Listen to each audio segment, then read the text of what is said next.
Praise Lord. വേഗം വരുന്നവനായ യേശുക്രിസ്തുവിന്റെ ധന്യമുള്ള നാമത്തിൽ എല്ലാവർക്കും എന്റെ സ്നേഹവന്ദനം. മർക്കോസ് സുവിശേഷം 5-ാം അധ്യായത്തിന്റെ 36-ാം വാക്യത്തിൽ ഇങ്ങനെ ഒരു വാക്യം നമുക്ക് കാണാൻ പറ്റുന്നുണ്ട്.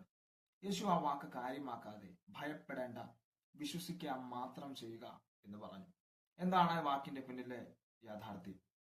പള്ളിപ്രമാണിയായ യായിറോസ് എന്ന് പറയുന്ന ഒരു വ്യക്തി യേശുവിന്റെ അടുക്കൽ വരികയും, എന്റെ മകൾ വളരെ അത്യസന്ന നിലയിലായിരിക്കുന്നു, അവൾ ഈ ലോകത്ത് നിന്ന് മാറ്റപ്പെടേണ്ട അവസ്ഥയിലാണ്, നീ വന്ന് കൈവച്ചാൽ അവൾ സൗഖ്യമാകും, അവൾ ജീവിതത്തിലേക്ക് മടങ്ങി വരും.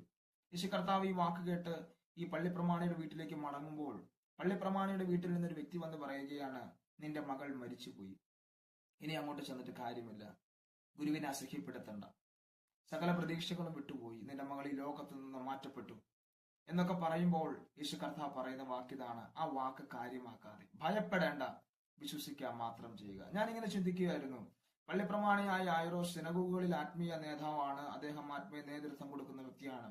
എന്തുകൊണ്ട് അദ്ദേഹം യേശുവിന്റെ അടുക്കൽ വന്നു?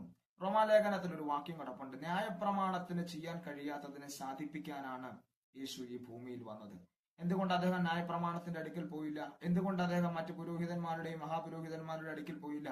അവർക്കൊന്നും ചെയ്യാൻ പറ്റാത്തത് യേശുവിന് ചെയ്യാൻ പറ്റുമെന്നുള്ള ഒരു അസാധാരണ വിശ്വാസമാണ് യായിറോസിന്റെ ഹൃദയത്തിൽ ചലിച്ചത്.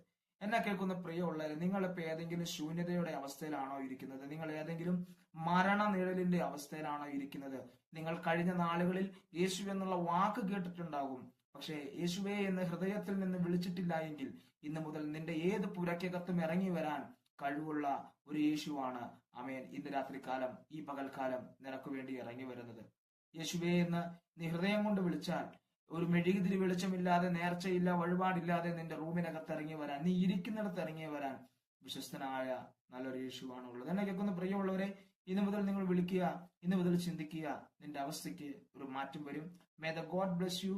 കർത്താവ് നിങ്ങളെ എല്ലാവരെയും സഹായിക്കട്ടെ. ആമേൻ.